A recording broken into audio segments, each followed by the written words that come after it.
a Marine hat. But wait, I got a Lifter LMS hat. Here we go, baby. Now it's Awesome. official. Now it's official. Now it's official.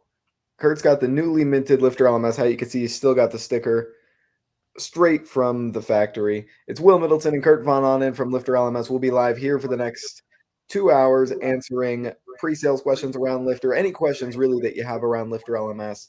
Anywhere you see us in the group, drop a question in the comments. Let us know where you're calling in from. When we see some people start to come in, we'll engage with you, do a little bit of a call to action. Maybe what's your favorite soda? What's your most recent hat? All that kind of stuff. Let me send out an email now that we're live.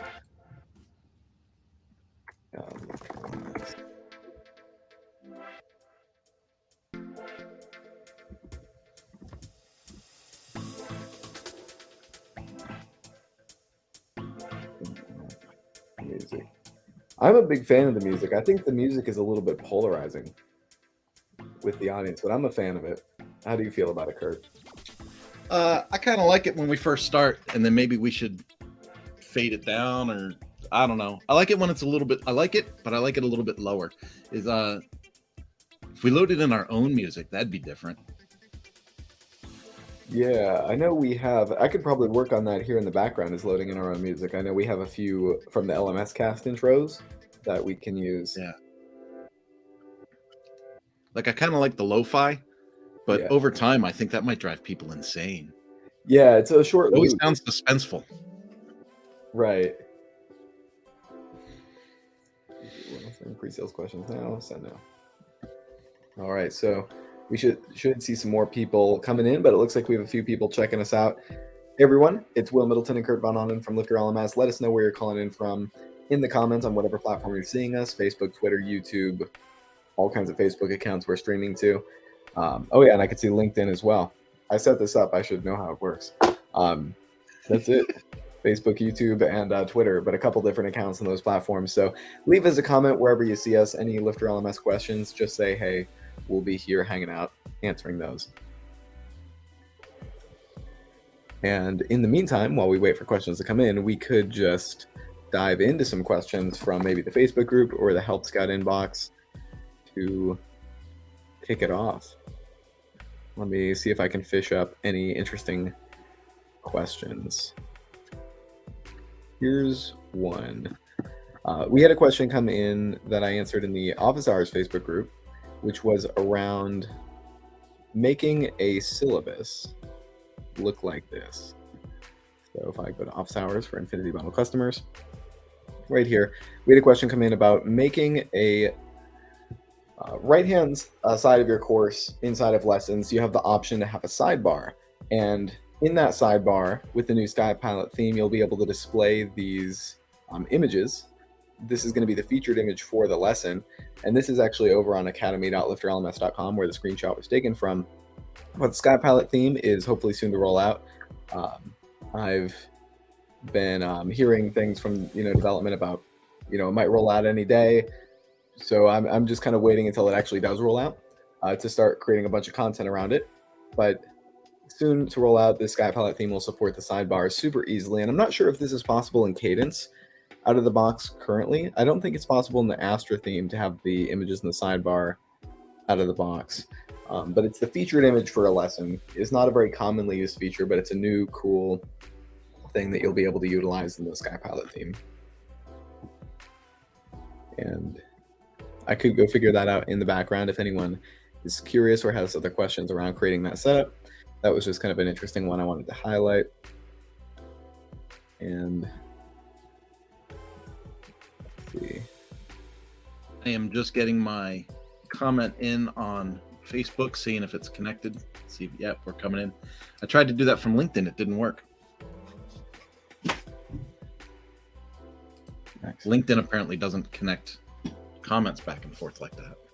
Oh, that's good to know. So if someone leaves a comment on LinkedIn, we won't see it. So I'm monitoring LinkedIn as well. I put LinkedIn up in a tab and put that I would be hanging out there. So if someone has questions in LinkedIn, I'll be there to see those and to help people. Awesome. I'll just go down the Facebook group in the meantime. But if anyone hops in let us know any pre-sales questions you have. We'd be happy to help out. Let's see. So I got to pull up the demo site too. Pull up the demo site. There we go. Sites. Mine.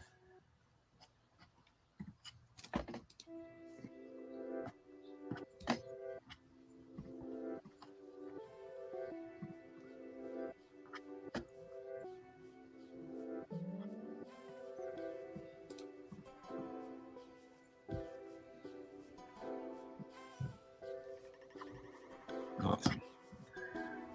So I'll share my screen and we'll take a look at some of these questions here. So over here in the Facebook group, we had a question around, I'm getting started and my course builder is saving in reverse. When I add sections, the last one appears first. I don't know if I've seen that issue before. If we could get, reproduction steps on exactly how to make this happen, I'll try to, test it out here. The user mentioned they're working with a Divi child theme, and I don't think that would affect much, but if we just add a couple sections and then save my changes, and I always advise my clients and customers, and on my own websites, I go kind of slow with the course builder, saves there. And so I have my sections created now. Let me just put in a couple of lessons. There's a section. And if you do have issues with the course builder, while that saves, a feature I can highlight here is the manual save option. So if I head to users and edit my own profile, I have an option for the course builder somewhere on here. Here it is. The course builder autosave is turned on for my user. You can uncheck this box, and what that'll do is the course builder will manually save from here. So it won't automatically do this every 15 seconds or so save. It'll just wait for you to press the button every time. So that might be where, And you're nicer than I am, Will. I'll just tell people right up front that really is a great tool for people that saved a lot of money on their hosting. Like I found through experience, like if I'm on one of those bargain hosts at $3-4 a month, that autosave feature really interrupts, the course building process. But I found that when I was on more premium hosts, it was almost a non-issue completely. Right. Yeah, that makes sense. See, I said that so diplomatically. Totally. Add a new lesson here. And then I'll add a third lesson.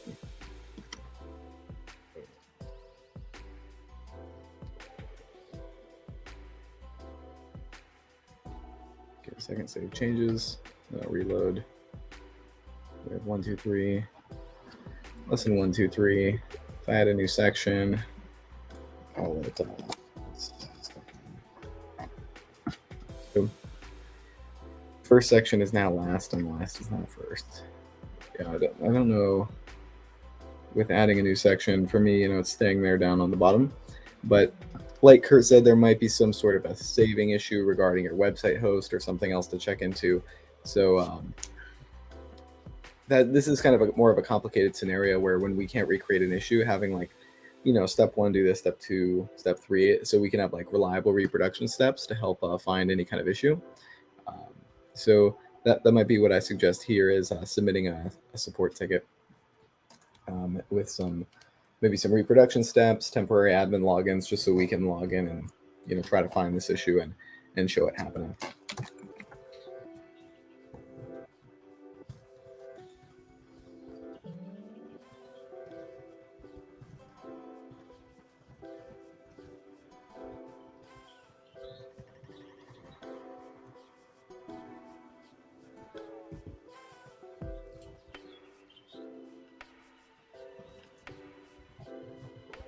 Yeah, I saw that comment come up, and I was like, I don't know how to really approach that question, because I wasn't able to duplicate it, and I can't think of anything that would make it flip-flop like that. Right. Unless the only thing I can think of is if maybe what we're doing is moving these sections around, and then it tries to save in the middle of moving stuff. That I could see. And it wouldn't do it there. I have test 213. Test 213. So it stayed the same for me. But, I could probably make it mess up if I keep moving these around until it tries to save and I don't stop moving it. Like here, it's going to try to save and I'll just keep moving stuff. Try to mess it up. There we go. Okay. So we have this really does force us into a can I break it situation. Yeah. Yeah. How badly can I use this and break this? Yeah, so it's like a 3-1 test 2. Let's see. 3-1 test 2. So it's still saved for me, but yeah, I would imagine there's some way to do this. to cause it to have some sort of an issue there. But we need to move an extra some recreate. Hearing team.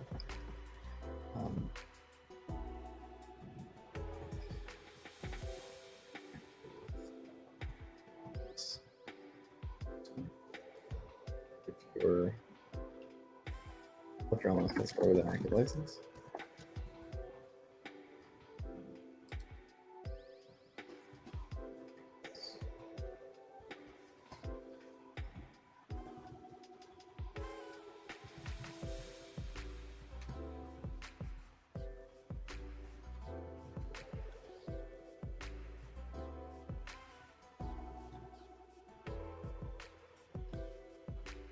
Steps.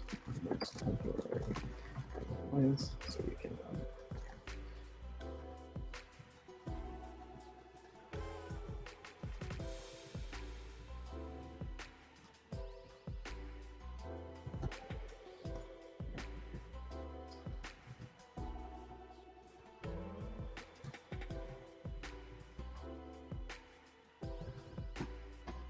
what I do there. So we have another question: how to set a minimum time requirement for each lesson in your course. We have the advanced videos for video pages, but we need to set minimum for text-based pages and PDFs. So LifterLMS doesn't have a timer feature at the moment. The way to create that setup would be like through the advanced videos with videos of a certain length. And all of my approvals, estimated time. Oh yeah, Jenny here does a lot of work with continuing ed sort of stuff. Let's see. I'm gonna scroll out. There we go. It was requested by my client. I told her it's not possible and bad user experience, but testing to see if it's possible. Yeah. So we'll write an answer here. Unfortunately. I was in the middle of answering that one. Oh yeah, go ahead. Because I said, the advanced videos is one thing, right? But then I was following up with that saying by using text, you could script the text into a video format and get the desired result. Right. So, yeah. So when someone has like a PowerPoint and they set the PowerPoint to video mode, right? Then you can upload that video and set the mandatory time to it. Right. Yeah, that makes sense. Where we end up with an MP4 file to work with. Yeah.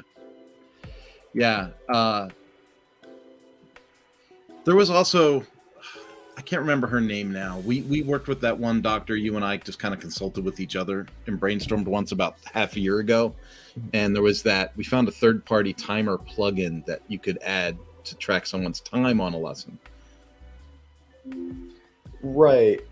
But that gets weird, right? Because then if your content doesn't fill that required time, there wasn't really a trigger in there that told the student, no, you need 10 more seconds on this. Yeah. So the student would be like, if the student's smart, this is what I hate about timed courses. If the student's smart and he goes, okay, yeah, I got the idea, boom, next. I got the idea, boom, next. Takes the test, scores 100%, and you still fail them because they didn't spend that extra 48 seconds on lesson 1 and 3 minutes on lesson 2. Yeah. It's really a cruddy way to go. Yeah, I agree. And I think it's all about like competency rather than time spent. So like if they can go past the quiz, then they're good. I think the purpose of it is more for those continuing education examples where the legal requirements for getting these continuing education credits is spending a certain amount of time learning. Yeah. Because like continuing education, that's an interesting topic, is that like what does continued education even mean, like abstractly? Like everyone's at a different level of education in various topics, and so continuation is like really difficult to define how that works. So they just say, you know what, spend 10 hours learning and that'll count for this year. And it's like it's not a great metric, but it's like I can't really think of a much better metric. And see, the other side of this is that everybody in the education field that has this requirement wants to find an automation so they can do it as an absentee, right? So it's like you're forcing the student to spend the time in that space, but you're not in that space. Like you would do it on like a live Zoom call. You would do it in a live webinar, seminar, a live building, like 2 hours of sexual ed trainings mandated every year with the state of California, right? So people have a speaker come in and speak to them for 2 hours, and that counts. You know, the organization saw that for 2 hours. But what you have is, and this is going to sound mean. God, I don't know why I'm sounding so mean today, Will. I think it has to do with my earlier calls today. But anyway, I'm going to sound mean when I say this. If your content can't generate the time spent, that's more of a reflection of the instructor's content than it is the student's ability to spend time. Right? So if you build a lesson structure that somebody can breeze through in 1.3 minutes, but they need to be on that page for 5 minutes, there's a problem with your content delivery, not a problem with the student's ability to waste time. Right. So like if you look at one of the responses in that question, I think it was Jenny that said, yeah, it was Jenny that's like, she can use the estimated reading time. So like, you know, when we're making a blog post and it says estimated reading time 6 minutes, estimated reading time 14 minutes, estimated reading time, whatever. Right. In a lot of cases, for a lot of accreditation credits, that's sufficient. Oh, wow. Right? Because it's like, that's like saying, here's a textbook. How long does it take to read? How long does it take a student to read this textbook? Okay, well, that counts, right? So when you're working with a digital product, if you can do the estimated reading time with your accrediting bureau, that usually works. But then that is completely dependent upon your curation of learning material. So you have to have the material in order to justify the time. Right. And then how would you then guarantee that they didn't just click mark complete or just take the quiz without reading it? It's basically like just having the reading time counts usually. Well, so in theory, right, that's what quizzes, knowledge checks, and practicums are for, right?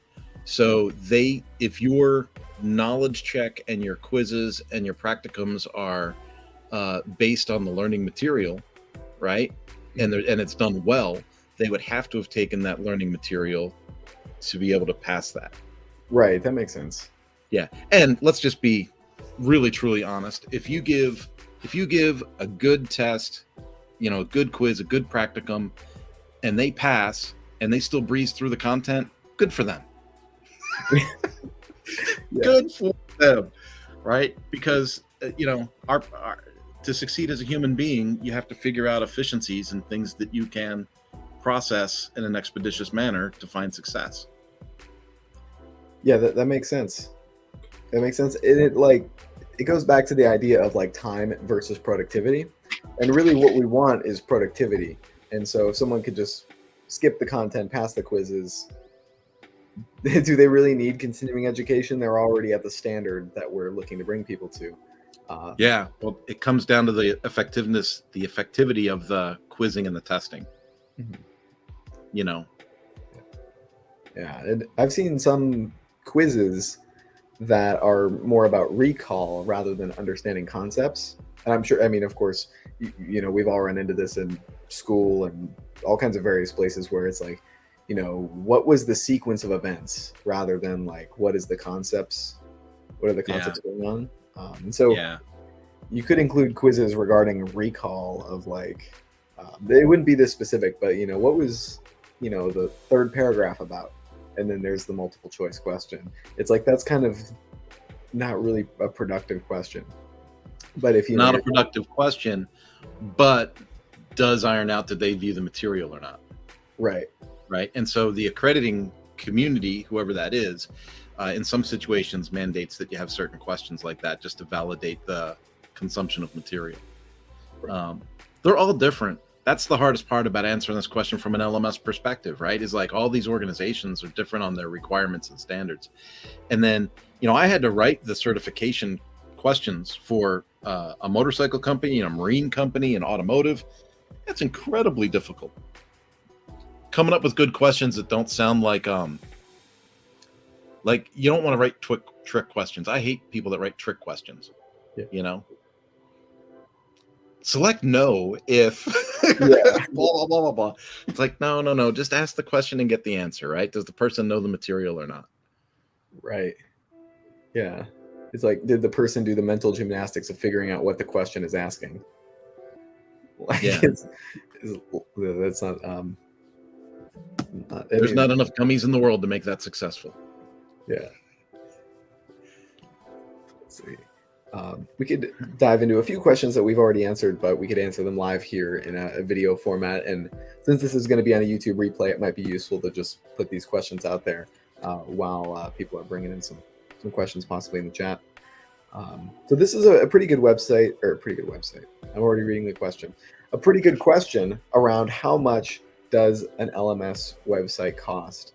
That's another very difficult question to answer. We'd have to get a little bit more specific. As you know, are you trying to fire me up today, Will? You're really trying to get to me, aren't you? I know you had like a few hours of client calls, and that's a pretty common question from clients: is how much does an LMS site cost? And then Kurt, you had an answer here. It's a totally open-ended question. Let's take a look at what else we have here. The client usually charges for creating an online course site based on LifterLMS. We're trying to form a pricing policy for our studio for any information. So yeah, that's the most open-ended question, but we could really cut it open and dive into how I go about thinking about LMS website costs, and Kurt as well. It really depends. Like, you can have an LMS site in WordPress as low as the cost of hosting, preferably good hosting. Like, so we're looking at about $25-30 a month approximately if you want like super quality support with your hosting, super quality like servers, and that's really all you need to start out with. But then you could start, and also a really easy setup. The using hosts that are at that mark have a very low learning curve frequently for creating a website. Something like Cloudways can be a good hosting platform, and it's a little bit of a cheaper host, but there is a little bit of a learning curve to understanding how to configure your servers and install WordPress and like get things set up. But once you do know how things are set up in that way, you could get away with a little bit more of a budget solution that's also LMS compatible and WordPress compatible.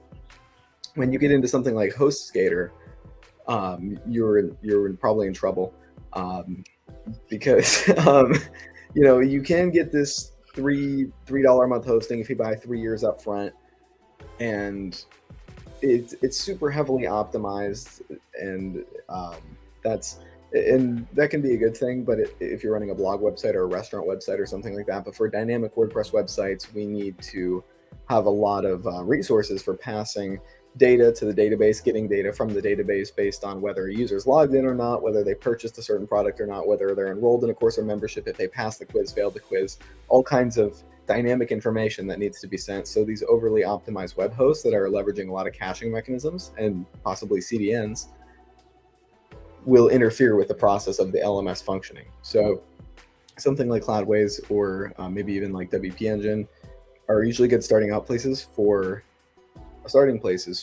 creating an LMS website. So that's the fundamentals. And then with LifterLMS as an LMS solution, the cost of features for your LMS is going to vary based on, are you doing quizzes? Maybe you need the advanced quizzes add-on from Lifter. Maybe you're looking for like a user notes solution, so you might need a premium plugin for that.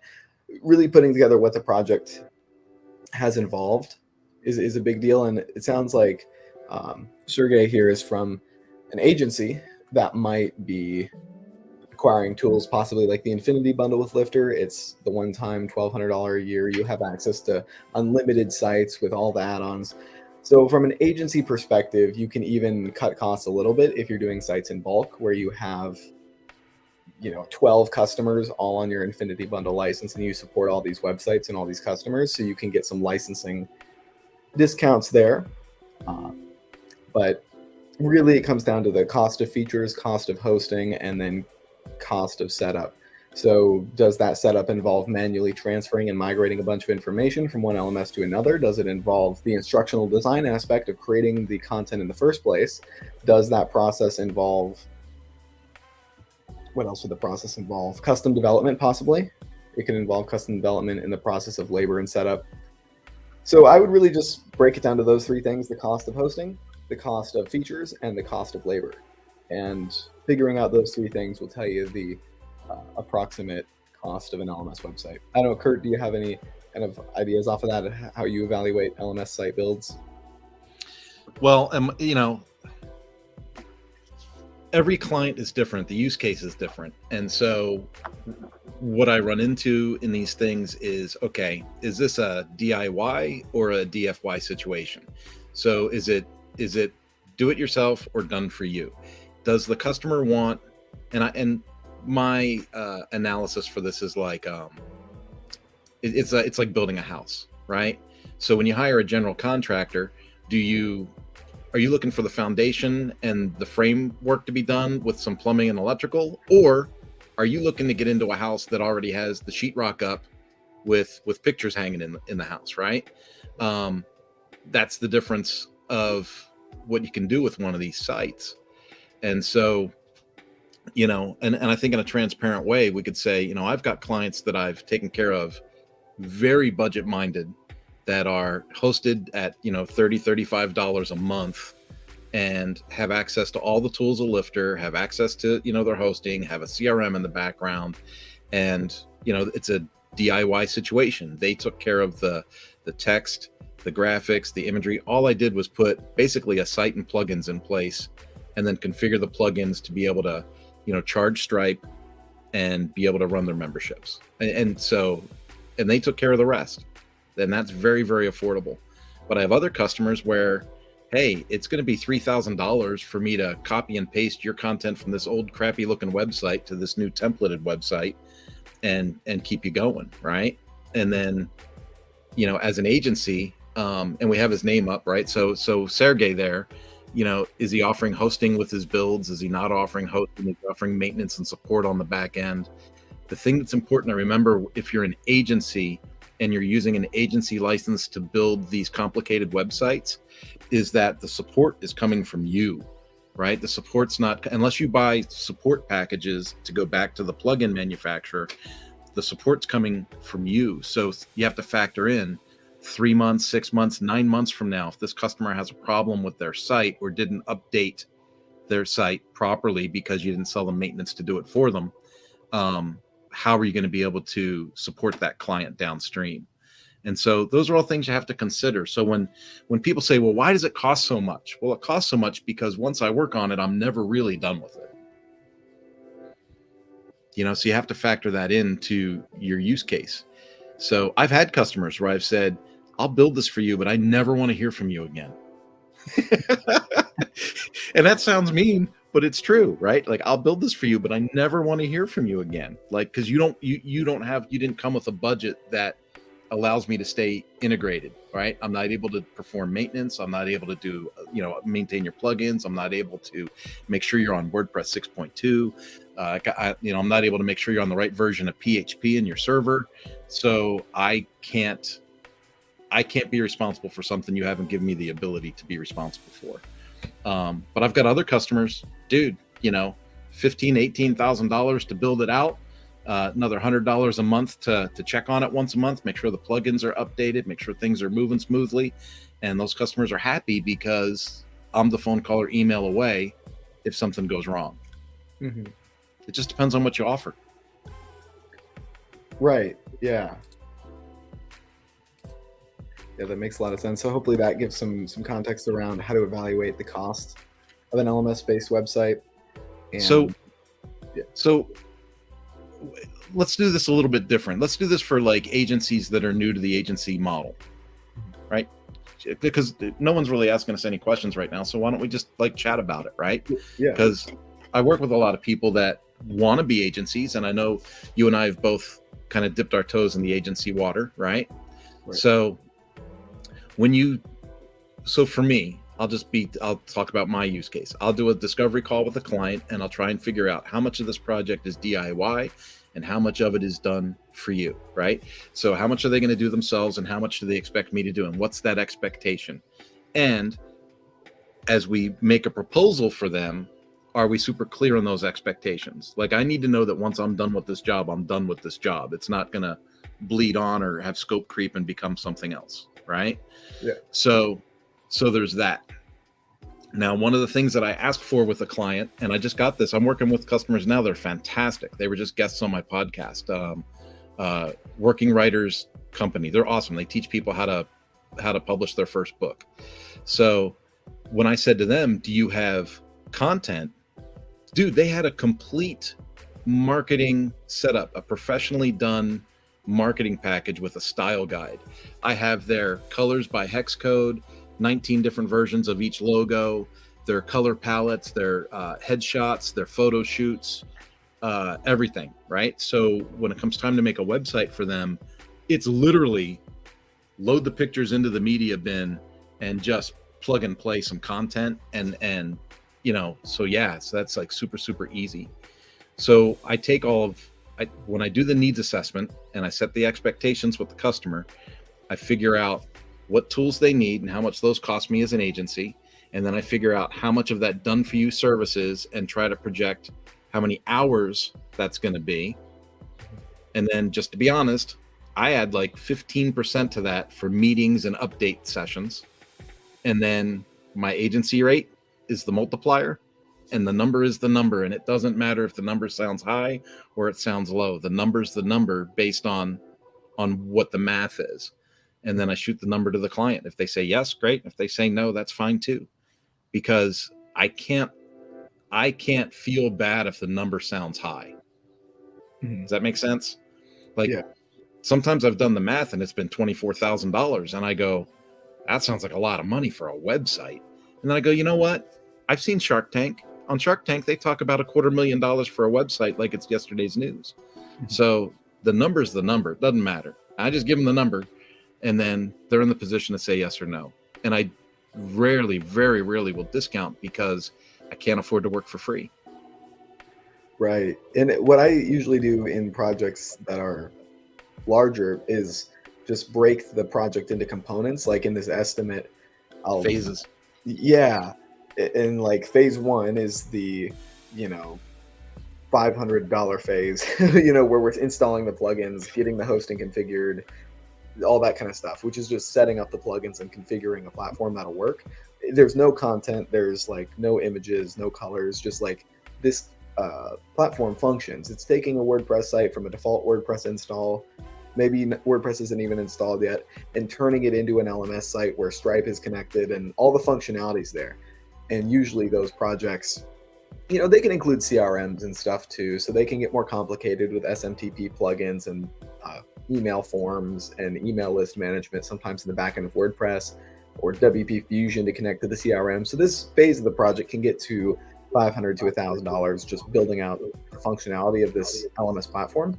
And that's in labor. That's not necessarily in tools. That's like just the labor aspect of it and getting everything set up. And a lot of times I just work with clients on that part of the project because really they are comfortable taking it from a certain point, adding in their content, adding in their images and managing it themselves. They just need that kind of guidance getting through some of the technical aspects of the setup. So and then like you said, there's the other steps of the project, the other components, which is actually modifying the website to match the customer's brand, adding their images, their text, importing their LMS content and quizzes, sometimes even creating the content if it's a business, if it's more of a larger business that doesn't necessarily have content built. That's like the components of taking a functional website and turning it into the actual website content. And sometimes they're interested in assuming that themselves, and sometimes they're interested in delegating it. I found with my clients, usually they're more interested in assuming that themselves. So I'll just quote out the first part of the project and then we'll do that. And then they usually take it from there. But then there is that full circle, like you said, where you can take it even further and put even more ownership of the project. on the developers and freelancers and agencies that you're Yeah. working with. Yeah, and everyone's got like their own specialty. Like I'm really big in power sports, automotive, bicycles, RVs, things like that, mechanical things. And so I've got clients where they literally get their content from Japan or get their content from Italy or their content from France for whatever their product is. And then, I'll help them say, okay, well, we can Americanize this, and maybe I take the product apart in a studio, do some pictures, some video, and create learning content for them. But that's a completely different offer than what the base of the question was, right? And so if you have additional services that you provide like that, you probably want to do the research in that specific vertical and make that a separate part of your proposal. Like taking apart a motorcycle in the studio and doing pictures and video and building curriculum, that is not the same rate as my agency rate.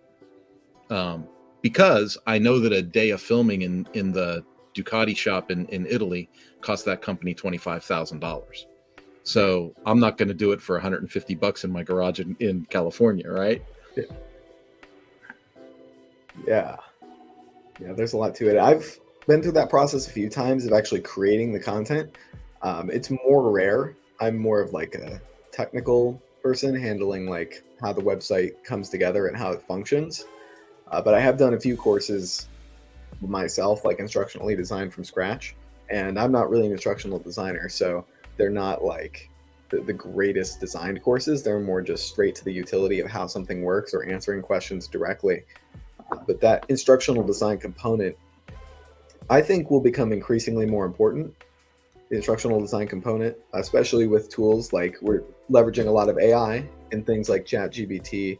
And so the instructional design component and making the content match the intent of the learner is really that kind of skill of instructional design, and creating engaging content is the instructional design skill. Whereas AI and these tools of just generating content in the first place, like textbooks, AI, wherever you get the content from, turning that into actually engaging learning content that helps learners progress through the curriculum is its own skill set. We frequently see course creators, including myself, who have expertise in a certain field, and now they have the technical aspect figured out by leveraging something like WordPress, LifterLMS. They have the technical solution where they can accept payments and deploy digital products, but there's that concept of instructional design that might be missing.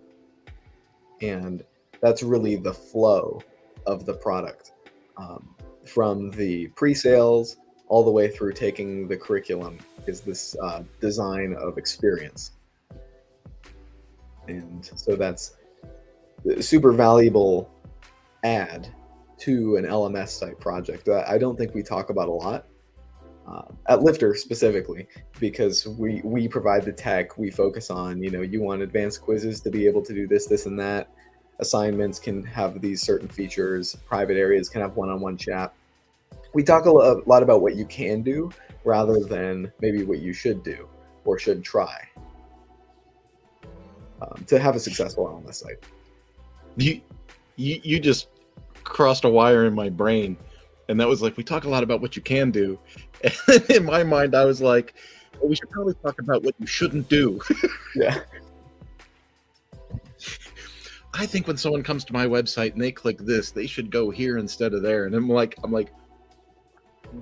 where? Why do you think that? Like, what's your use case? Why? Like, people have been working in this industry for years, and they figured out like this hierarchy of how things should work. And then you come along as like a new person to e-learning, and you go, oh, I think it should go backwards.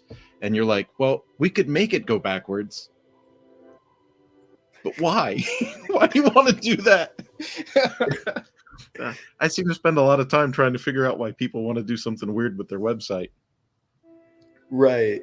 And I was talking to Chris yesterday about the idea of templates and leveraging. It's kind of like the concept of standing on the shoulders of giants and utilizing research and development that have gone into other items that you can kind of work off of. For example, in Canva, you have all these templates, and I think that's what made Canva do pretty well. Like Canva is kind of growing and becoming more of a well-rounded business based on, I think, their template model and also their stock photography model. In the back end of their photo editor, you can just add these assets and add these templates. So if you were to use like a YouTube thumbnail template from Canva, there's already all this awesome design experience baked in that you're leveraging by just switching out your title and switching out your images. You're like expediting the process of creating a super valuable product by leveraging the work that someone else has done building that template and designing that template.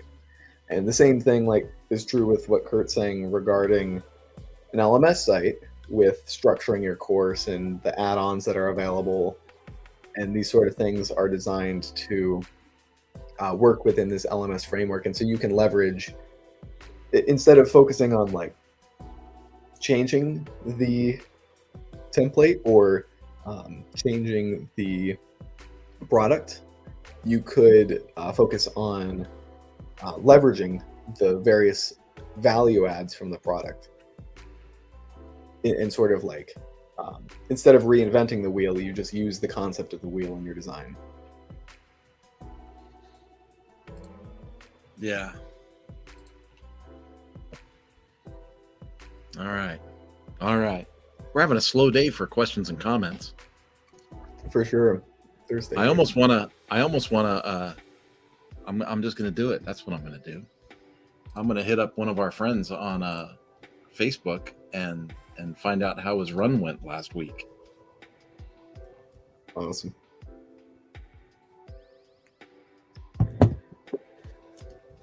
But one interesting idea around the topic of should versus can do with an LMS tool or just online entrepreneurship or entrepreneurship in general is sort of how turtles work with hatching eggs, and like most of them don't make it to the water, but some of them do make it to the water. So deploying a lot of product offerings is a concept I'm playing around with in my mind as to like, how can we make this work with LifterLMS with an online WordPress style service where we have all of this power to create all kinds of functionality and offerings based on the tools available in WordPress and the plugins available and the themes available and the templates and the patterns and the blocks and the page builders. Like all of this functionality exists in this ecosystem, and how can we leverage it in our own LMS websites or business ventures to produce something successful?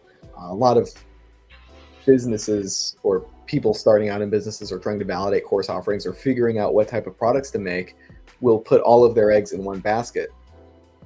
With a business or a course site or whatever, we're talking about mostly course and memberships websites here at LifterLMS. But it would be cool to have something like an AI where we could spin our content into multiple different courses, multiple different offerings. Like if we had an expertise in a certain subject area, if we could answer a series of questions and then generate an ebook, a course, a membership. What else would you generate? Like an actual on-demand book, a lead magnet.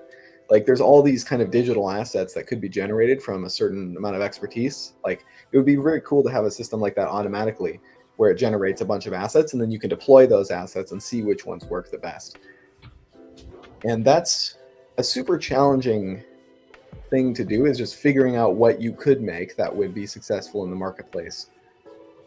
And I don't know, me and Kurt talk about this, once every like few months, is what is successful versus what isn't successful as an LMS website, and what makes it successful and what makes it not successful. I guess pass it to you, Kurt. Do you have any insight on that similar kind of conversation for our new viewers watching now, or any insights from the last few months regarding success versus unsuccessful online course membership website platforms?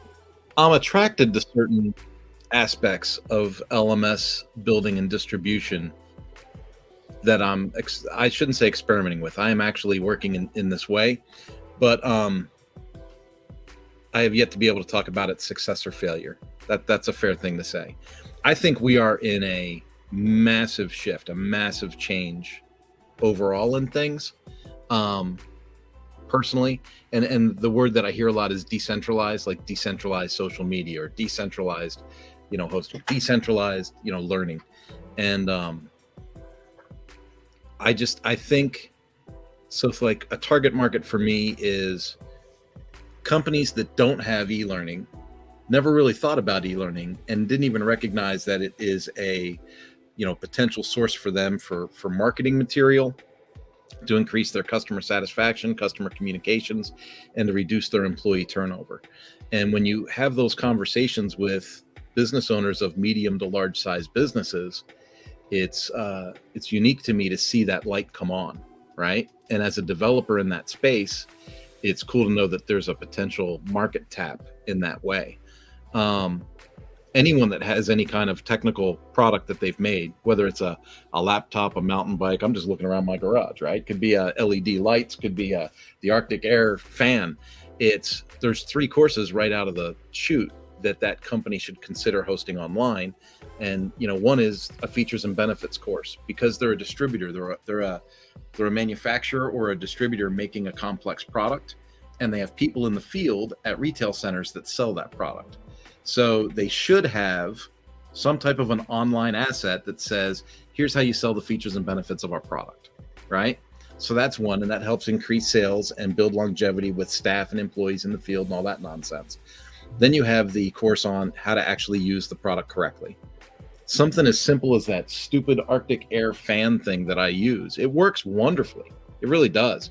But there's some quirks with it, right? And if there would have been some guidance on how to use it correctly, it probably would have been a better onboarding situation for me as a customer. So there's that.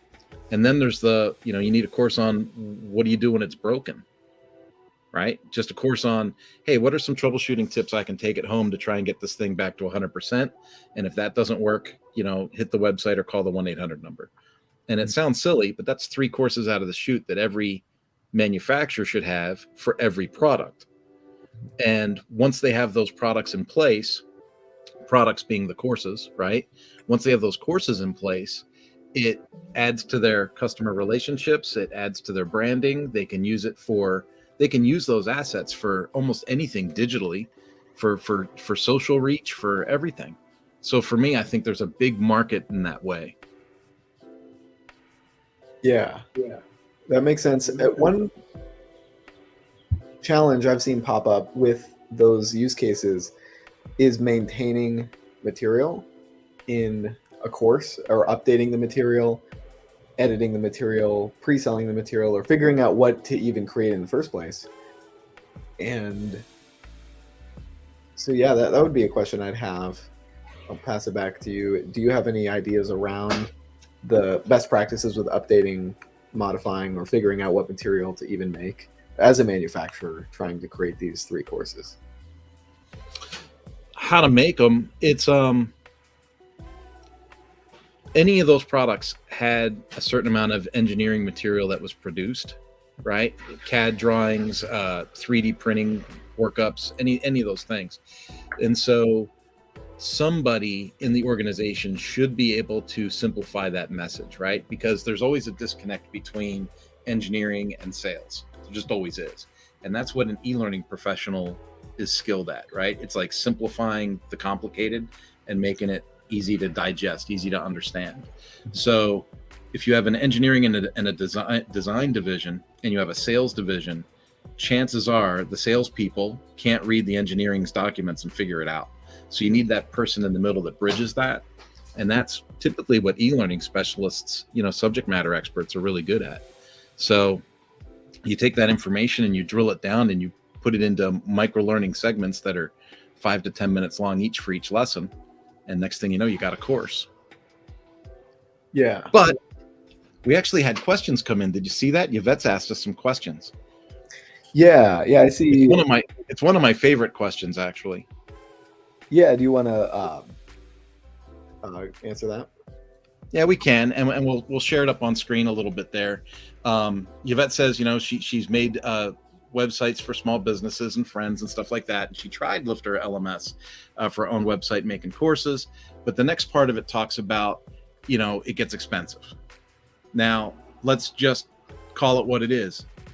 Yes, right? So, yes, if you went all in on the Infinity Bundle for your own project and you spent $1,200 a year for access to a plugin, it would be expensive if you didn't find a way to create revenue through that expenditure.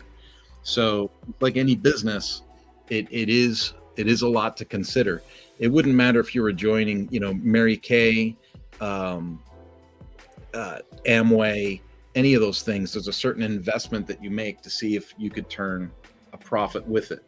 So what a lot of people do is they go, well, if I make this course and I sell it to 100 people at $19.95 a year, that's going to generate me this much revenue, and that compensates my expenses. But making those numbers a reality is very difficult, which is why we'll put together, as part of the LifterLMS team, that whole what is that asset we call that the enrollment summit?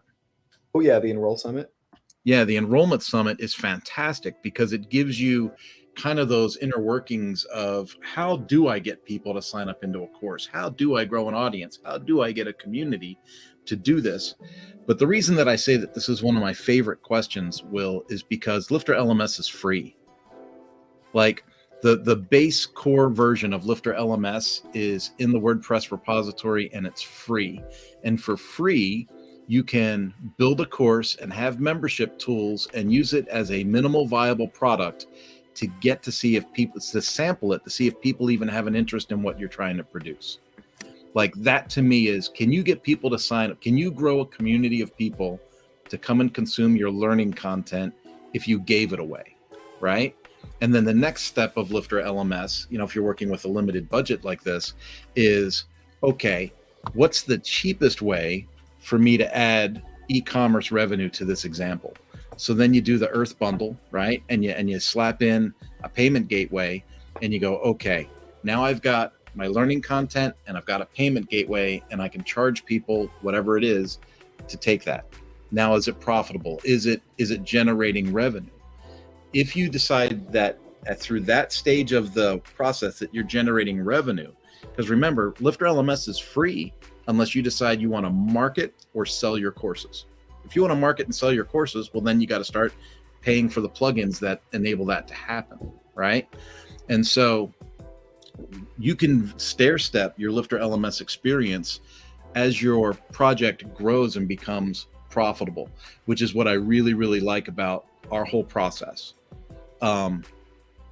Before you add in social learning and before you add in, advanced video, and before you add in a lot of things that come with the Infinity Bundle, you can do a minimal viable product and you can pre-sell and sample your stuff out to see if it's going to be successful before you make the investment. And that's what I really, really like about LifterLMS and the way that we structure things like that. The Universe Bundle at $360 a year, I mean, that basically says if you got 12 people to give you $30 a year, you'd be covered, right? And so when you drill it down to those kinds of numbers and those kinds of opportunities, you can start to get excited again. You can go, okay, so try out the free version, build a course, build it out first, make sure that you can build it and that, you have courses and it makes sense and your lesson structure makes sense. Have a proof of concept go through it as a small group or a small cohort and make sure that it's, navigatable to people outside of your project. And then add a payment gateway, do the Earth bundle. And if that works, bring in the Universe bundle, upgrade yourself, and then start marketing it through, CRM funnels and things like that, and see if you are growing naturally. And if you're growing naturally through those channels and you haven't paid for Facebook ads or click ads or any of that stuff yet, man, you're doing great, right? And then as your project grows, maybe you do grow into an Infinity example. Now, what's cool about the Infinity example is you can basically, if you can build this successfully for yourself, that means you can build it successfully for others. And you can convert yourself into an agency and start to be someone that churns these products out for other course creators, which then becomes a really exciting play. Right. I think a lot of course creators jump right to the payment of like, how do I install my payment gateway and how do I start getting users into my course? Where usually it might be easier to start out with the free core plugin and create a free course and let it sit for 6 months and see how many people get in there. And you might want to add, I don't know, like there are certain like privacy laws that you might want to pay attention to with stuff like this. But like I created a course like 2 years ago and then just kind of let it sit. It's a free course about LifterLMS and Elementor, but there's about 150 people in that course. So there's definitely interest in that subject matter. So then I might be able to download from the LifterLMS reporting in the free version all those emails, throw them in. I also have an email list with like a lead magnet building up. So I've got people interested in this lead magnet that are entering my email list, and also people entering this free course. And I'm on a free MailChimp account and a free LifterLMS setup. And now that I have, 200-300 people interested in this subject matter, I might offer a paid offering. I might go ahead and pick up the Earth bundle at the $150 price point, install Stripe and PayPal on my bank account, connect everything that way, and then make a paid offering with these. I know there's 200-300 people interested in this subject matter, so now I can deploy a paid offering. So there is that approach of not necessarily going out of the gate and building this massive LMS complex website with every feature, the social learning, the private areas, and all that out of the box. You don't really have to take it that quickly. Just testing out the demand will be probably a lot more fruitful. In most of the cases I've seen, it's more of a fruitful process to do it that slower method with deploying a couple of free offerings and seeing how many people take those free offerings, and then upgrading to the paid offerings from there. Because there is also that concept of conversion rates. Most conversion rates on paid offerings are, I might be wrong about this, but I think it's about 3% is like a really good conversion rate. If you send an email and then like 3% of people click on it, you're in a really good place. Or maybe it's like 20% of people click the email, then 3% of people end up buying. But once you have that 200-300 people in your audience, this 2 to 3% conversion rate becomes, what is that, like 6 to 9 customers. So I see a lot of people build out these really complex LMS websites with all kinds of features. They have the payment gateway set up, and then they install their free lead magnets. They put all this money into their LMS platform, and then people start to trickle in. They might get 10 people the first month, 20 people the second month, 0 people the third month, 30 people the fourth month. We're starting to build up our first 100 enrollments in their free course or their free lead magnet and stuff like this. But it's pretty slow over time. Like we're talking about 4 months, and now we have 60 people enrolled, and maybe we only have 1 paying customer from that 60, or maybe we have 0. But we still put a lot of money into the platform. So now we're stressing out as to like why we're in month 4 and we only have 1 paying customer, and we already paid $1,200 for Lifter. We bought a hosting plan. We're putting all this work into custom development. But it's like, if you take it a little slower and have a simpler product offering and build up that audience base of about 200-300 people, it becomes a lot easier to make offerings to that group when starting from scratch on a budget like that. I'm a super big fan of starting simple, Will. I talk to so many people that have all these visions of grandeur about these awesome things, and it's cool to build them. Don't get me wrong. I mean, as an agency person myself, I'm like, you want to build a cool project and you got money? Hey, let's have at it, man. Let's go. But because it's fun to build. It's like being creative is awesome. But when it comes to the business consulting and it comes to being responsible, especially if you're talking about side hustle, it's like you want to grow. You want to get that side hustle, what is it? Rolling over, then crawling, right? Then taking a few steps, then walking, and then being like Adam Silver and going for a run. Yeah. Adam just signed in, so he says hi.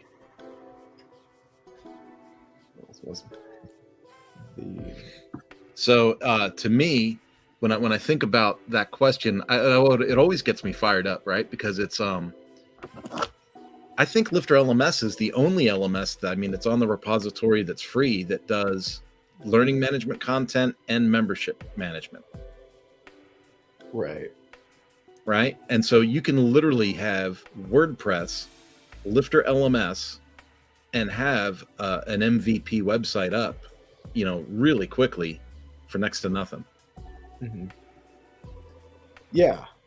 And if you are in this experimental phase of an LMS website development, you can get away with hosting that's a little bit less than, like, if you're really trying to cut your budget, we could talk about cutting the hosting budget, which is something that is usually good to shy away from because it's more trouble than it's worth. But for me, I know like I'm not using advanced videos. I'm not using social learning in private areas and all this advanced automation. I'm not using WP Fusion to pass data to my email tool. I'm keeping it really simple. So I'm running on some budget hosts for my courses, but that's because the only plugin on my website is LifterLMS. Like I'm really keeping it simple, the core plugin, and keeping it with a very simple theme and not really getting too complex with it. So I'm cutting my own hosting budget a little bit on my personal projects, but I never advise that because I know what to do when there's a critical error and the PHP version is out of date and there's all this kind of chaos going on. It's kind of what I deal with Lifter LMS sites for other people all the time. So I'm totally cool with it. But if I wasn't as in touch with the technical aspect of the WordPress sites fundamentally, I would totally pay the $20 a month for no problems related to these issues. For a website host that just has me covered. And if my projects generate enough revenue, I'll just do that anyway, where I'll just pay a host. And it's interesting for me to see these website projects over the course of a few years, right? The course of long term, with how many students and engagement that it actually gets. I don't know if this has happened to you, Kurt, but I've launched a project before. I've launched a lot of projects before, and I'm sitting there the first month I launch it, reloading my page every day, trying to see how many new students I have. And really, my most successful projects come from posting something, checking in on it 2 months later, checking in on it in another 2 months, and really playing the long game rather than playing the short game and trying to make $10,000 the first week I launch. Like from having zero audience to $10,000 the first day I launch it and all that kind of stuff.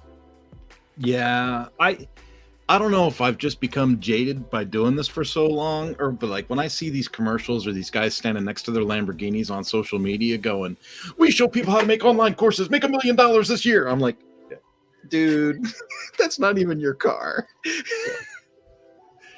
It's hard work and you got to stick with it. And earlier we were talking about people that want to be these absentee owners of, assets that just keep running in the background, right? I think you still need to be active. I mean, I know you said make it, check out for a couple of months, check back on it, but it's like not like you just abandon it and collect the money out of it, right? It's like, if a plugin needs updated, you got to do it. If the hosting needs updated from the PHP version, you got to do it. If you get a support request in your email, you got to answer it. So it's like you gotta be there. We got people signing in now. By the way, I jumped into LinkedIn and I shared the post, and I think some people saw my shared post and started jumping in. Will, nice. That's the power of audience. Yeah, no, it's good stuff. And I'm still looking at LinkedIn in the other tab. So if someone hits up a question in our main feed on LinkedIn, I'll see it. But it looks like Adam Silver commented from LinkedIn. So I don't know if he commented on my post or he commented on your post.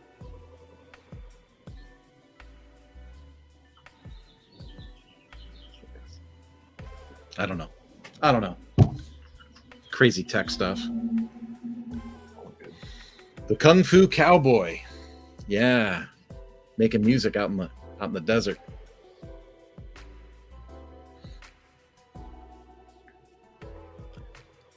So Yvette, I saw that you put yes, that you need simple. And I know that we went on a long tangent there, but did anything we say help or make sense? That's the one thing about this. I'm really liking StreamYard from the standpoint of you and I interacting together, Will, but sometimes it would be nice to see him and go, yes, that's exactly what I wanted. Oh, yeah. There you go. Oh, cool. Yeah, she says, yes, it did. And Richard says he just got a new guitar. See, I know what I'm talking about. I remember who these people are.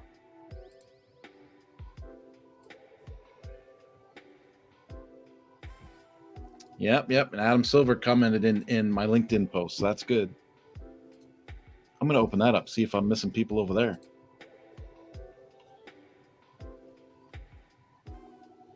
That's cool. It all works. Man, technology is awesome. Yeah, yeah, it can be. It's like magic, but there's a lot of stuff going on under the scenes. Like with StreamYard here, we're connected streaming to Facebook, YouTube, Twitter, and LinkedIn. But I got these warning messages coming at me that I need to reset the Facebook connection because in 6 days it's going to break. But you know, StreamYard is already giving me the notifications at least that it is like there is this upcoming change going to happen.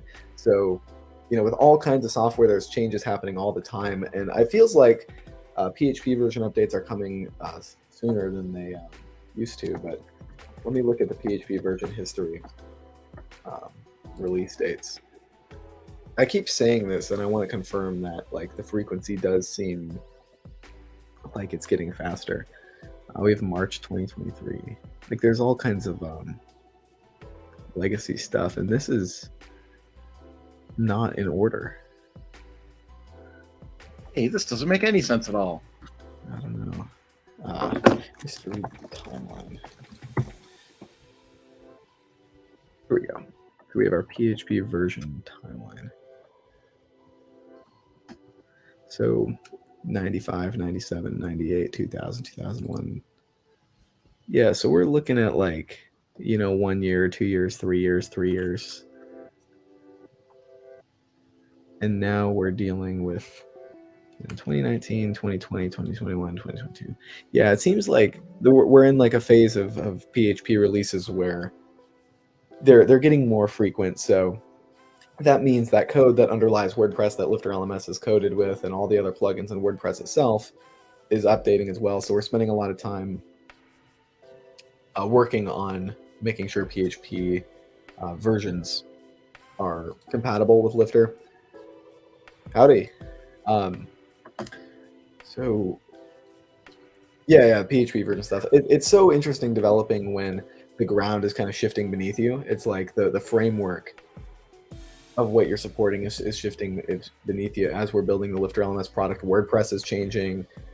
PHP itself, the language that it's written in, is changing. When hosting a software as a service solution, it's less important when things change. It's still important to keep up with like language updates and API changes and third parties that are modifying things, but you don't fundamentally have to change your platform.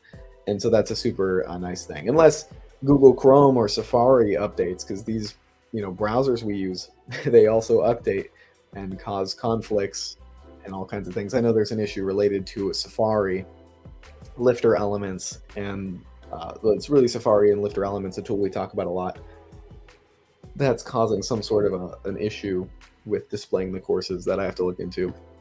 But it's only in Safari, so many layers that have to be paid attention to. And I think frequently we just kind of overlook these layers. What do you mean my Flash files won't work on this website? yeah, it's like, oh, I'm sorry, you're a few years late on that one. But that is always like a weird feeling when I go to a website and it says like the Flash can't be loaded. It has like that puzzle piece in the gray box, and it's like, oh, that's a sign of a well-maintained website.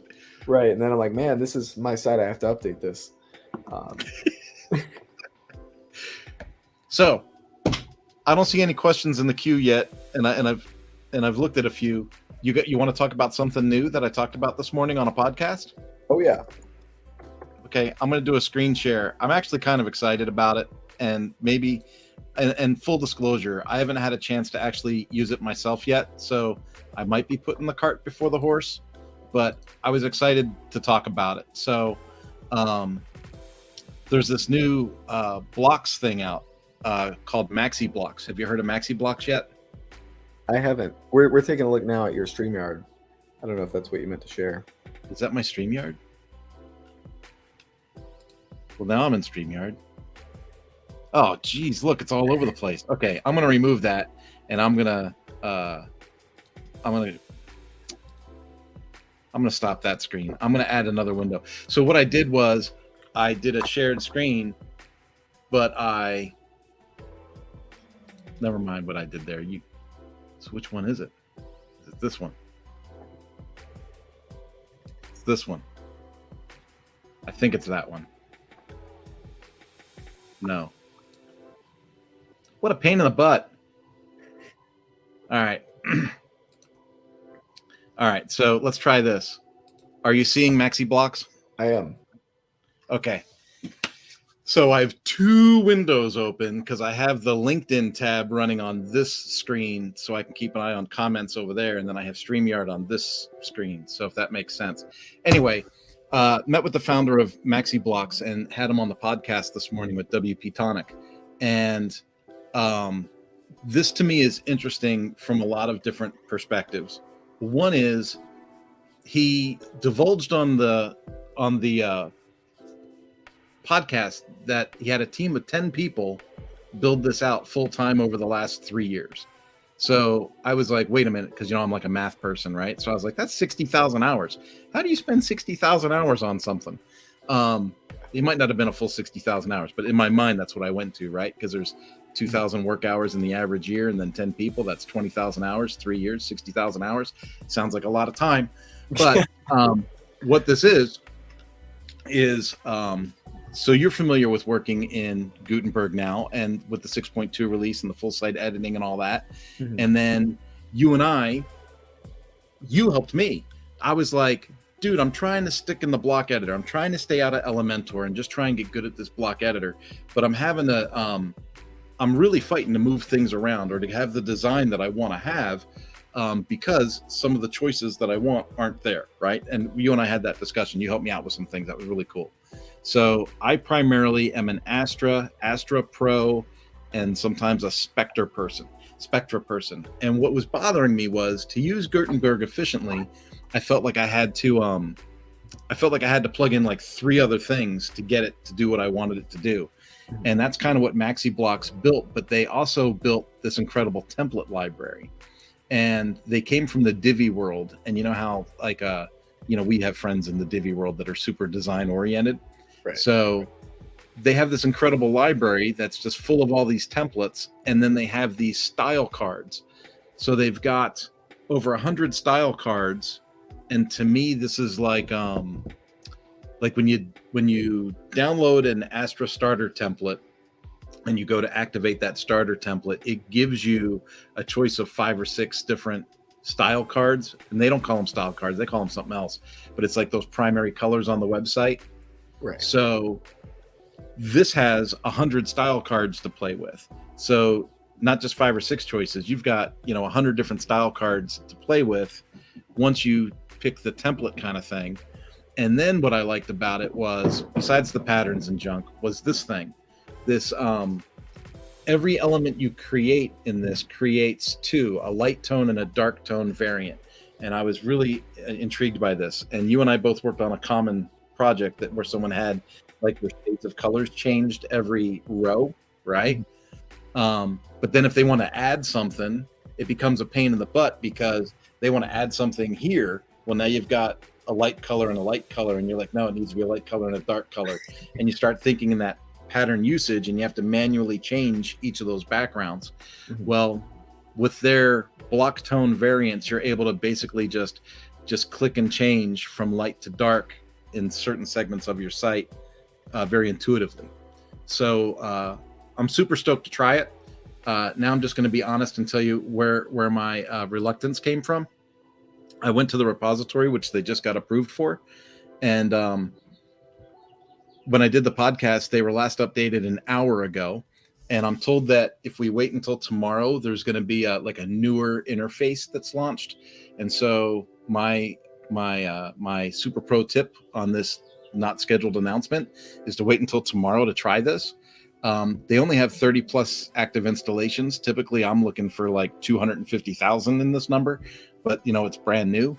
And I like that, you need to have WordPress version 6.1 or higher or PHP 7.1 or higher. It's obviously very new, but I'm super excited to try it because I've got a couple of new projects that I've been working on, Will, as you know, with the website as a service kind of offering.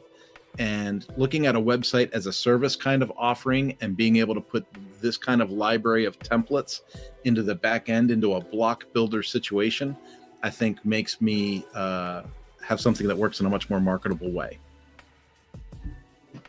Yeah. My head is going like this. So earlier when we signed in on this morning, I was like, oh, it's been a day. It's been a client kind of day. I got a lot of stuff going on.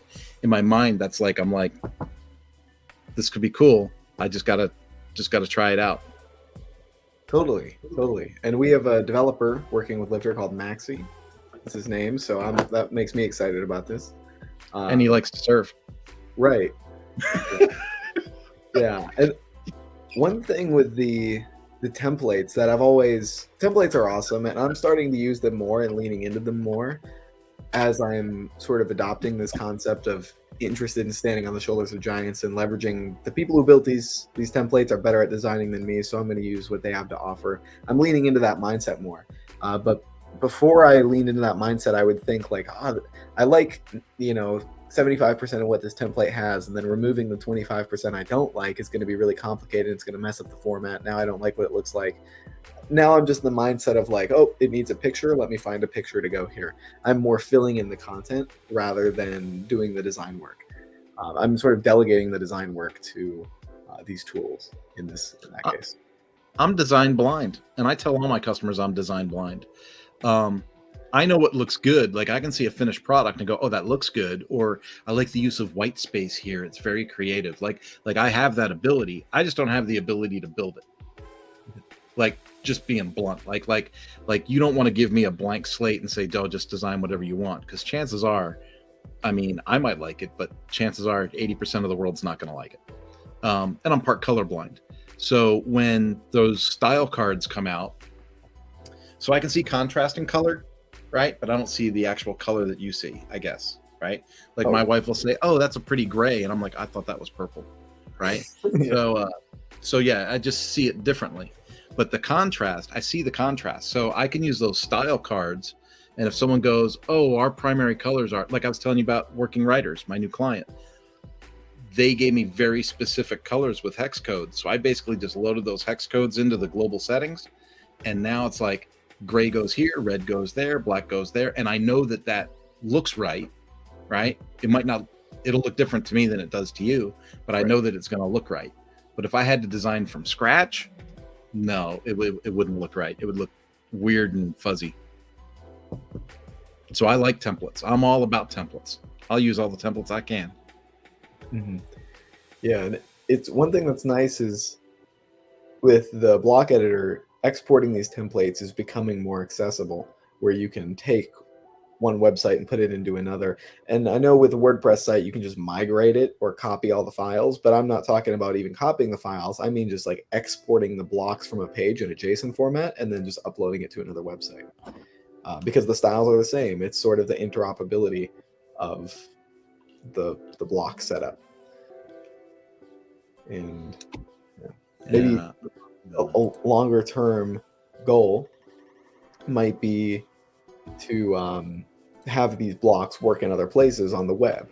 Currently, WordPress is the only one that supports these specific style of blocks, but they're super efficient. So other websites might end up adopting this principle, and so it would be interesting to migrate from like a Wix to a WordPress. If the blocks were the same, you could just export and import the content. And there you go, talking about Wix and WordPress in the same sentence. Yeah. With these other builders like Shopify, other platforms for creating websites utilize completely different interface, completely different code base. It's just a totally different platform.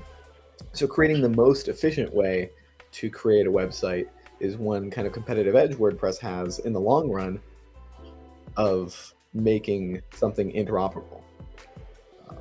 If that makes sense. Because if it becomes advantageous for these other platforms to adopt the concepts that WordPress is implementing, like the same sort of methods in the code, then it gives power to WordPress as well. Blocks totally make sense. I can't think of too many things that are newer that aren't block oriented in design. Right? So like any CRM tool, the email composer is a block editor, right? Almost I can't think of anything that's not block. Mm-hmm. If you want to put up a post in like Medium, have you ever written anything for Medium? No, that's all block oriented too. Yeah, just thinking. I can't think of anything that's not block oriented. And to your point, like Wix, Joomla, I mean, all of it, there's kind of a block element to all of it. Right. Yeah, it's all like component pieces. And I'm really interested to see with Web3 what happens. And at Lifter, we're doing a lot of work with Web3 technologies. Like we were in a pitch meeting today, figuring out exactly what we're going to be building in the next work cycle with development. It's not just development, it's every department of the company, customer success, development, and all marketing, sales, all that kind of stuff to make the product experience at Lifter just smoother, from pre-sale to post-sale to using the product, design optimizations and all that kind of stuff. And one thing that's funny that this hasn't really changed very much. It's changed a couple of times, but the WordPress backend, this editor here, this left-hand sidebar, has remained mostly the same for the last like 8 years. I know it used to look a bit different, like with a kind of a white layout over here, but this black left-hand admin sidebar has always kind of been a staple of the platform.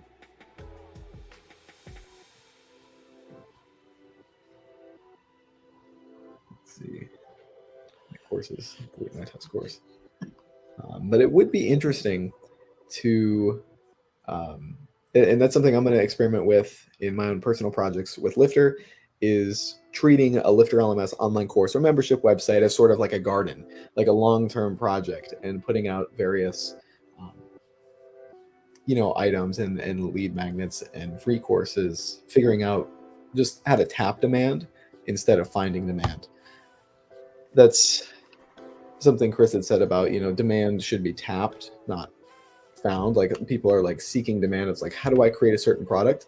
And I think one interesting insight I thought about last night was, if you record the process of answering your own questions, like if you ask yourself a question, like what questions do I have that I'm trying to solve right now? And then you go find the solution, turning that into a YouTube video or a lead magnet, or when I say lead magnet, maybe not everyone knows what that term means. Maybe like a downloadable PDF or a worksheet or something like that, some free asset, maybe even an infographic that you generated from Canva, because they have a lot of great infographic templates. Any sort of free asset around answering your own questions is a way to build up an audience, because if you have the question, it's likely that someone else has that question too.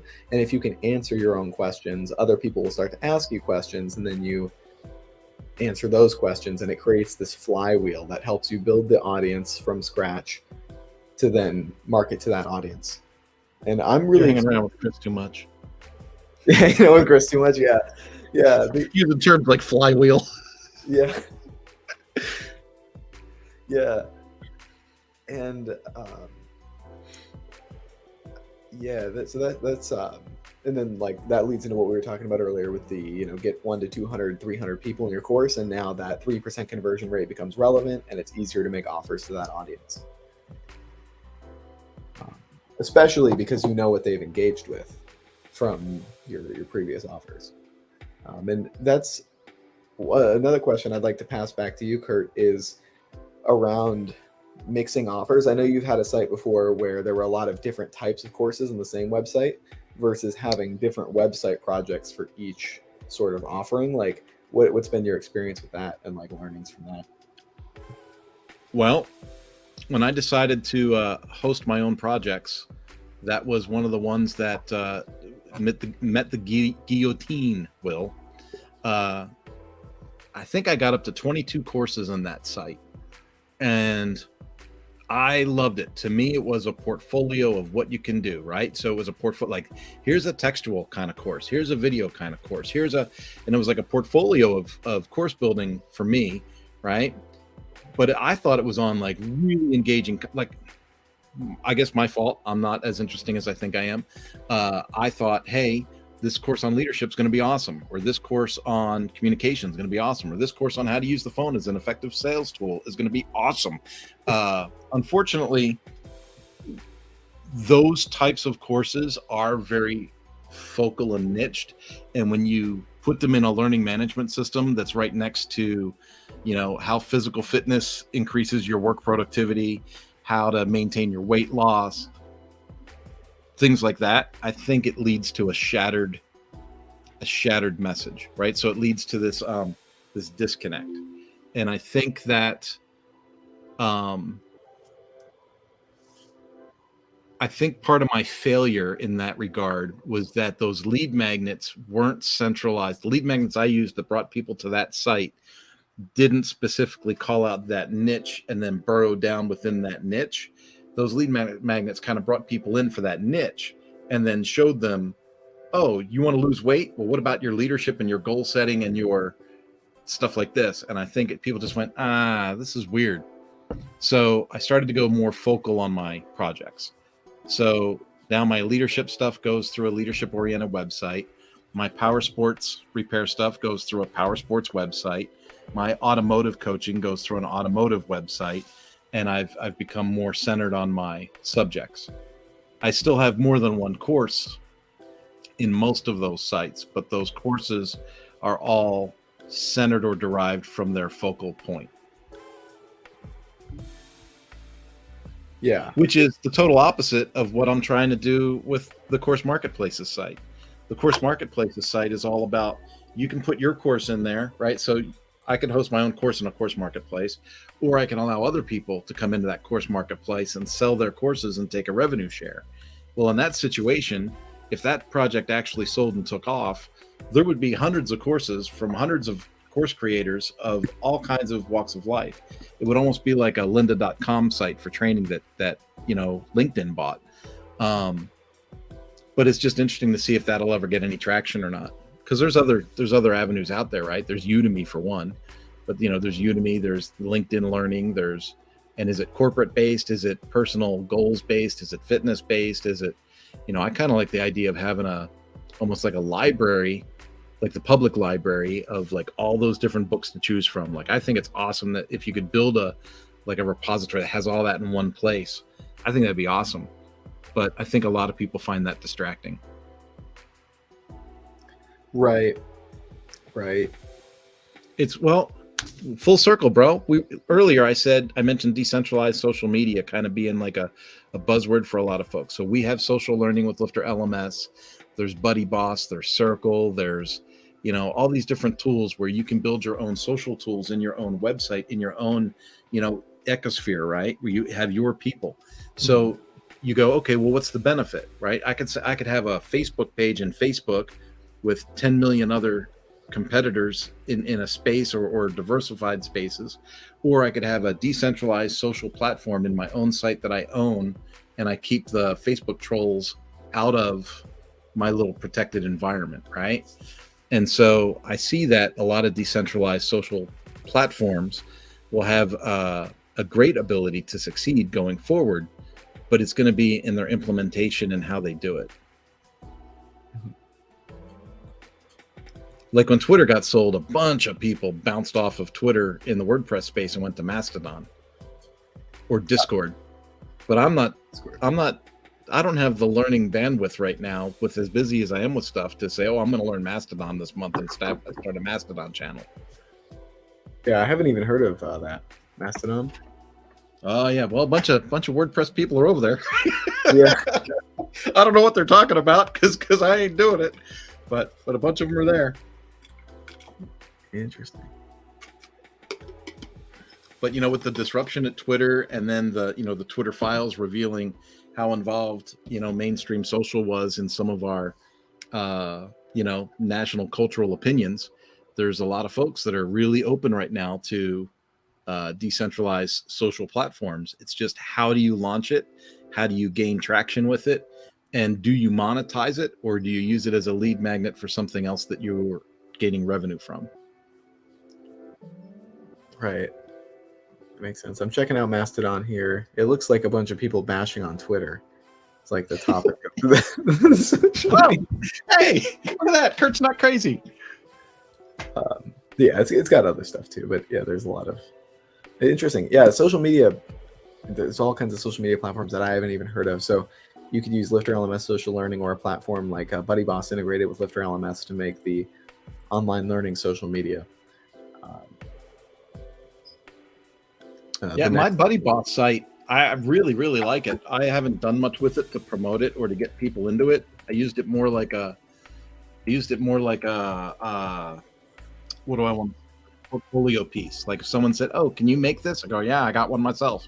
Um, but I haven't really actively promoted that yet because I guess I don't. Do I really want to moderate and manage a giant community of people? Right? That's another. It's another question. Right. Yeah. The community building is another skill set. We talk about the 5 hats of course creation. I'm not going to rattle them off because I'm probably going to forget 2 or 3 of them. But community building is one of them, and it's a whole skill set in itself. We were talking about instructional design earlier, which is another one of them.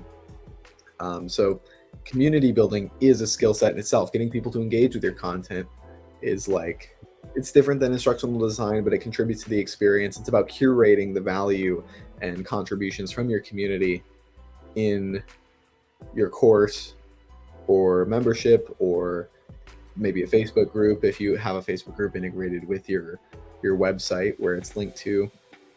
Like at LifterLMS, of course, we offer the software product, and we also have the Facebook group that we're pretty active in and we're streaming to right now, where we're sort of curating the community, and it's mainly around tech support and promotional items. But community building is a very complex topic that has a lot of factors, just like instructional design, just like the technology that underlies everything, just like the aspect of being an entrepreneur and creating the right offerings and building a product, and then also just being a like a teacher, helping people through the learning experience that we frequently see in LMSs and membership websites. A lot of it centered around learning content with Lifter, because there's such a heavy emphasis on courses.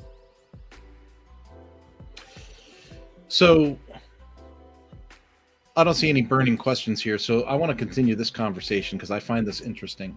Mhm. We're talking about social learning and social tools, but we're also in the e-learning space. And then we talked about revenue generation and lead magnets. So I want to get your opinion on this, Will. If you were going to leverage Buddy Boss or social learning or something like that, in your opinion, do you feel that there is value in generating revenue from the membership component, or do you focus your revenue on the learning content? And so when I ask that, is the learning content, does it have an expiration date, or is it a lifetime access, or is it a subscription model for learning content? And what do you do with the social element if the revenue stops on the learning content? Yeah, I'm a big proponent of recurring revenue. So in my own business, I have sites I support, and there's not as much community in what I do, but it is recurring revenue built in. So recurring revenue is just the key to scaling, because selling existing customers and renewing their subscription is a lot easier than getting new customers in the door. And if you're doing both at the same time, then you're in a really good position to scale your business. I know there are successful businesses though that have the one-time payment, and they have a lot of ability to get new people in the door. They're creating new product offerings all the time. But I'm a big proponent of recurring revenue, and the idea of surrounding a membership or a community with recurring revenue, I like that as well. We see that with Patreon. Patreon's not a free platform, and that's a pretty successful platform for communities around creators on YouTube primarily. They'll have a Patreon, and that'll include a private community where there's discussions and contributions to the actual content being generated in the first place. So I really like that idea as a content creator of having that private membership that includes early access to things, contributions to the topics that are being created, and all this kind of stuff from a Patreon, YouTube sort of perspective. So if you were to have a bunch of free courses, or even some of the courses might be paid, but you have this whole course library and then a membership and community that contributes to helping you create that course and library, but it's also a premium area where there's also tech support, access to you as the creator individually. I really like that model. Yeah, I'm a big fan of the live sessions. So I think about the organizations that I am a part of and how many of them do. Well, I'll just toss it out there. GoWP has that's a thing for agencies in the WordPress space. They have a happy hour every Friday at noon. Yeah, I sign in, when I can sign in and get to see everybody. Emily's there. Usually Adam's in there, and you get to say hi to everybody and have lunch and talk about the industry for 45 minutes or an hour. But to me, that's worth the price of admission. That's that connection, right? That's that keeping people on the link. I, gosh, full circle again. That goes back to you. It's never passive. Like everyone has this desire to build this passive income money access machine, right?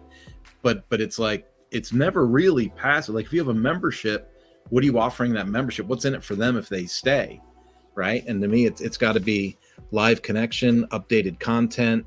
Maybe member only blog content that's really industry specific.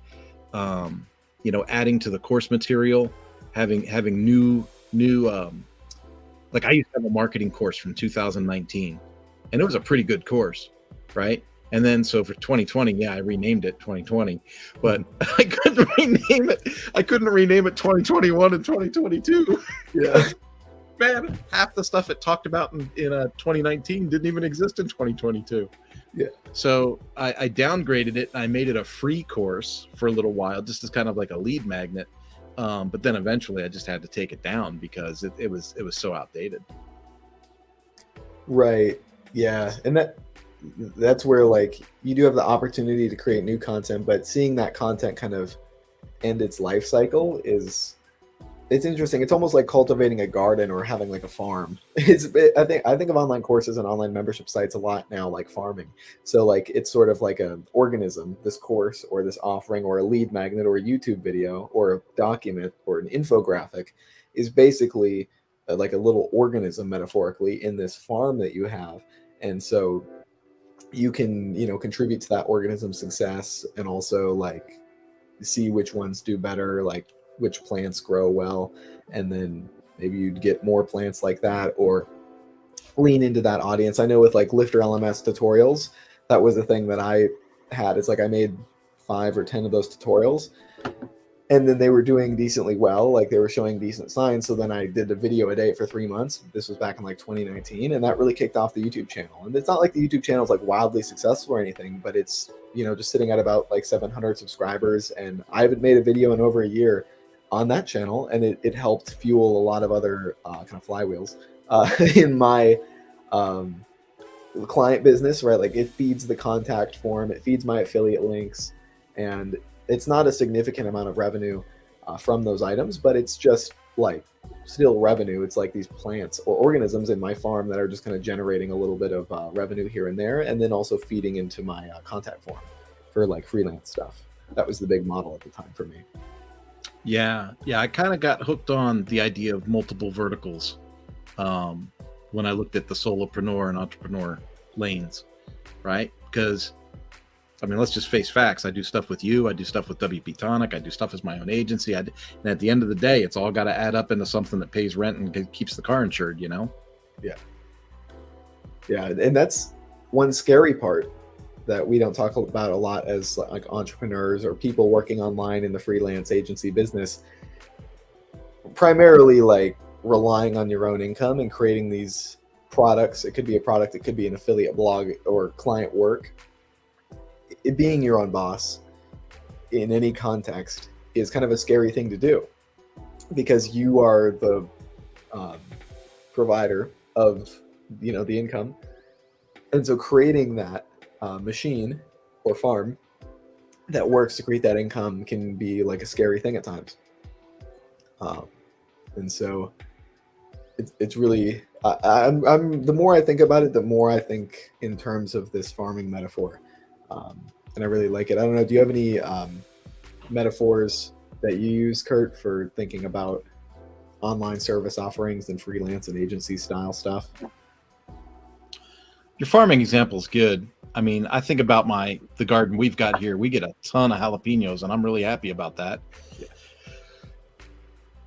Yeah. But my allergies always fire up too. But like our tomato plants suck, and tomatoes are like $2.50 a pound here in California. So I really wish I could grow some more tomatoes. And that's the way I think about kind of what's happening now, right? Like, so I'm old. I'm in my 50s. You have to like figure it out somewhere along the line. Like, what is the niche? What is it?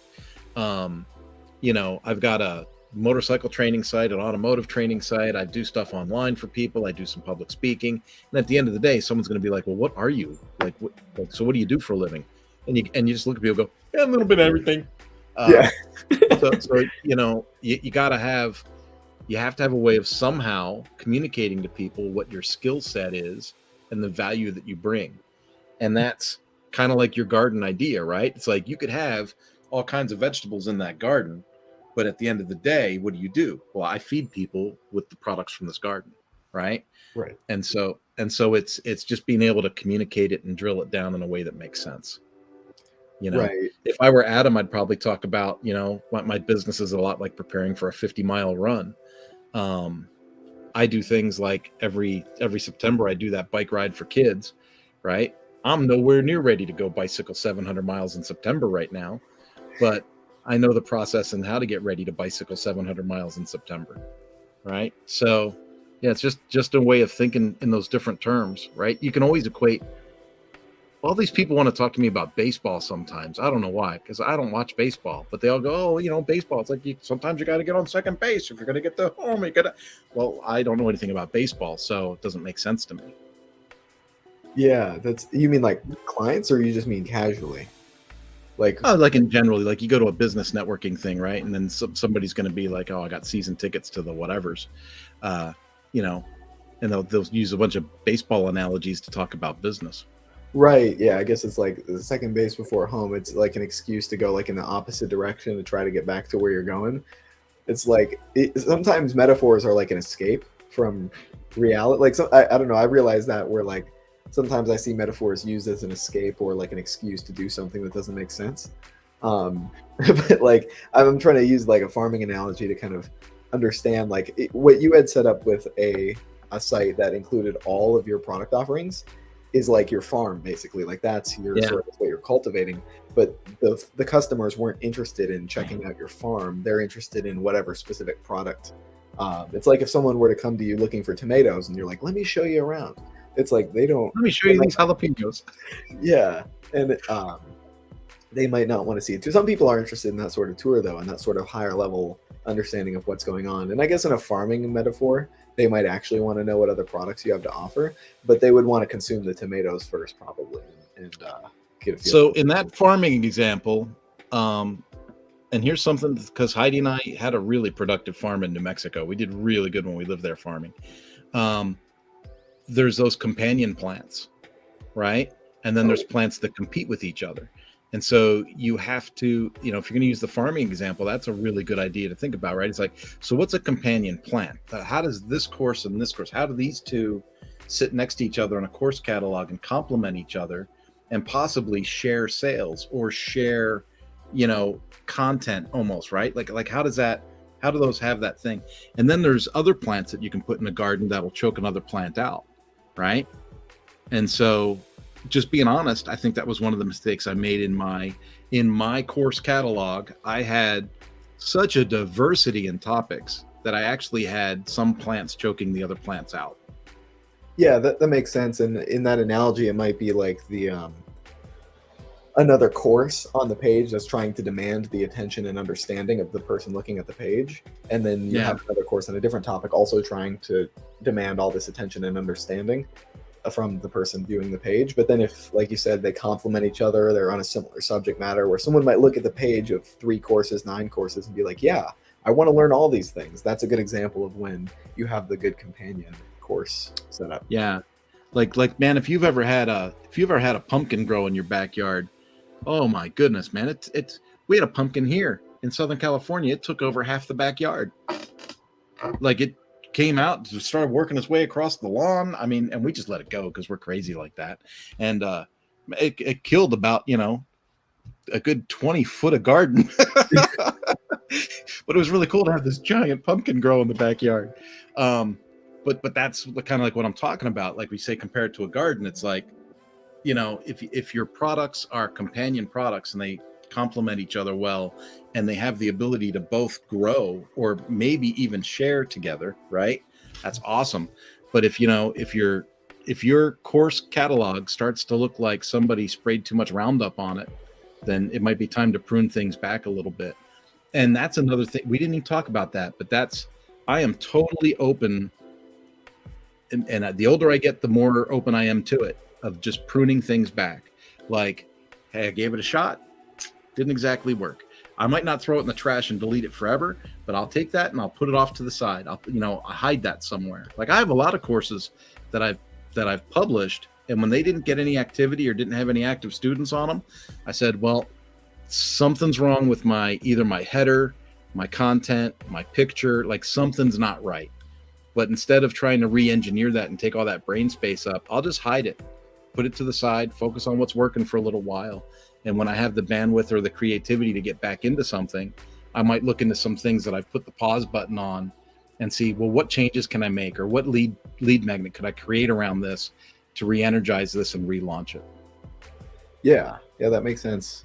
And one area where online courses and memberships differ a little bit, digital products in general, from actual biological plants, is that they don't necessarily die. They can just sit in this state of, like, I don't know, it's like a purgatory state where, like, it's not getting any new customers, it's not selling. It's like canning. Yeah, it's like, yeah, you like can the course and like we're gonna leave it there for a while, and then you can open it later and set. Ain't no such thing as bad canned peaches. Yeah. Absolutely. And I guess we're coming up on the hour now, so we should probably wrap it up and get ready for our next call. In about 10 minutes, me and Kurt are going to be live in LifterLMS office hours for Infinity Bundle customers. So if you're interested in hanging out with me, Kurt, and sometimes Chris is on there live, Jason sometimes makes an appearance too, check out the LifterLMS Infinity Bundle. With that, we'll be hanging out with everyone in Zoom for a while today. So we'll see you next week. Will Middleton, Kurt Von Ahnen from LifterLMS. Leave any comments on social channels, and we'll answer you next time we're live. Take care. See ya.